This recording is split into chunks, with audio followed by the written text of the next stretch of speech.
Salut la compagnie, c'est Jules Melon et aujourd'hui il fait moche, c'est dimanche matin, il pleut dehors. Peu importe, on va quand même faire une petite critique au réveil, tranquille, à la fraîche, sur un film de Brian De Palma, encore. Alors après avoir parlé de Phantom of the Paradise l'autre jour, j'ai décidé aujourd'hui de vous causer de Fury, film qu'il a réalisé et sorti en 1978 et que j'ai vu avec ma collègue Plumty, que je salue. Donc on l'a vu ensemble, on ne connaissait pas ce film, hein, faisait partie de nos découvertes de palmesques à faire.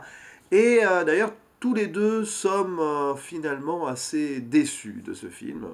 Voilà, qui n'est pas en soi catastrophique, loin de là, il est plutôt correct, voilà. Dans le style de thriller surnaturel, un peu horrifique et tout, qui mélange aussi espionnage, action, un peu de comédie, bref, ouais, il y a beaucoup de choses là-dedans, mais au final, pas grand-chose à retenir, si ce n'est une bonne mise en scène. De Palma a vraiment fait ce qu'il faut dans la mise en scène. Il y a des plans assez charismatiques, notamment sur les scènes de violence. On sent qu'il pose son style ici, un style qui mettra un peu plus en exergue dans son Scarface quelques années après. C'est du De Palma qui commence à s'affirmer. D'ailleurs, c'est son premier véritable film studio avec financement.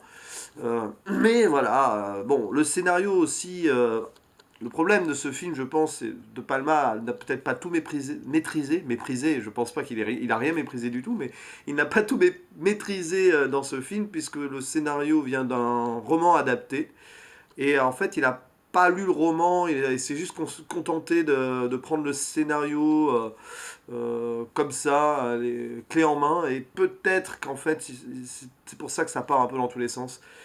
Mais bon, pour faire simple, hein, pour faire un synopsis rapide, c'est l'histoire d'un jeune homme, Robin, il est en vacances avec son père et il assiste au meurtre de son père par une sorte d'attaque terroriste.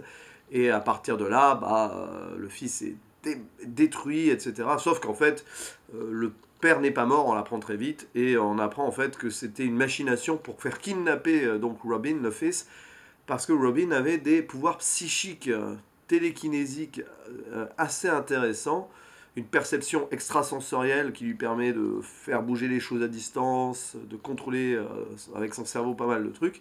Du coup, il a été kidnappé pour être mis dans une école spéciale, mais surtout pour être éloigné de son père, hein, parce que bah, voilà, ils voulaient en faire ce qu'ils veulent, quoi. Et donc, bah, quelques mois après, quelques années après, le père revient à la charge et décide de tout faire pour récupérer son fils. Et en parallèle, on a l'histoire d'une jeune fille qui s'appelle Gillian, qui elle a les mêmes pouvoirs et qui va aussi donc être plus ou moins recrutée, forcée par plus ou moins la même organisation qui a récupéré Robin. Et à un moment, bah, les histoires se croisent. Et voilà. Donc ça, par exemple, c'est la première chose dans le film qui est critiquable, j'ai envie de dire, c'est que pendant un bon moment, on a deux histoires parallèles, on sent que ça va se rapprocher, forcément, puisque bon, il y a un personnage, il y a le personnage d'une femme, une docteure, qui fait le lien entre le père de Robin, joué par Kirk Douglas, tiens, parlons des acteurs, Kirk Douglas quand même, très en forme dans ce film, il a la soixantaine déjà, et dire que 40 ans après, il est toujours en vie, chapeau l'artiste. Donc le père joué par Kirk Douglas est une femme, voilà, qui tombe amoureuse de lui et puis qui est en fait la tutrice de la jeune fille. Donc c'est comme ça que ça se remet en, les deux histoires se mettent en parallèle.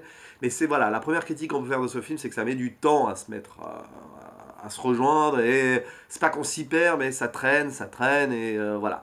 Euh, Deuxième reproche qu'on peut faire au film, puisqu'on peut en parler, c'est bon bah le jeune Robin, l'acteur n'est pas au top. Bon, il a été choisi pour son physique, clairement. Voilà, il faut le dire. Il y aurait peut-être eu mieux dans le casting, surtout dans le contexte du jeune homme avec des pouvoirs, qui est un peu perdu, qui a une colère en lui, une furie en lui d'ailleurs, le film, hein, le titre du film, voilà. Ce pouvoir peut mettre en colère la personne qui la détient et c'est à partir de là qu'il se passe des trucs. Ouais, voilà. Bon, après, le reste, rien à dire. L'actrice qui joue Gillian, correcte, hein, c'est Amy Irving qui a joué dans Carrie. Donc voilà, De Palma a voulu la reprendre après avoir joué dans Carrie au bal du diable.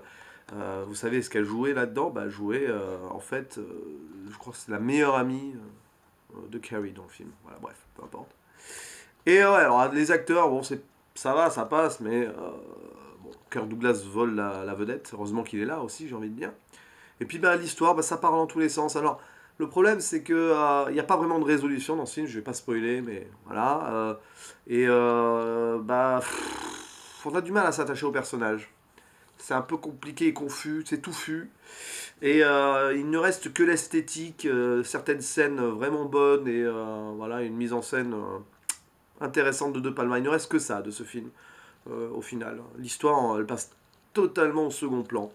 C'est dommage, parce qu'il y avait mieux à faire dans le genre pouvoir télékinésique, hein, ce genre de truc. Bon, bref. Voilà, un film qui inspirera probablement pas mal de films derrière aussi, parce que de toute façon, beaucoup de jeunes réalisateurs à l'époque s'abreuvaient de Palma. Dans les années 80-90, on a eu par exemple le film Charlie, Firestarter, qui est sorti quelques années après, qui est autour du même pouvoir. Voilà, bon sinon, bah, que dire de Fury? Oui, il y a des bonnes scènes de violence aussi, il y a du gore, c'est assez intéressant. Enfin, il y a du gore. Il y a une scène notamment très gore, mais je vais rien en révéler, parce que c'est vers la fin. Et ouais, ben oui, mais le problème c'est que, ouais, bah, à toute fin, au final, il manque quelque chose aussi dans ce film. Voilà, il manque quelque chose.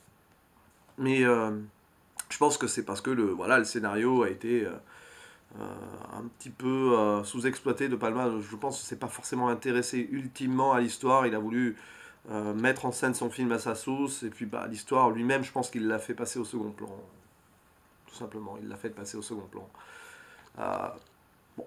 Mais ça reste un De Palma visuellement intéressant. Voilà, quand même. Allez, à la prochaine. Ciao.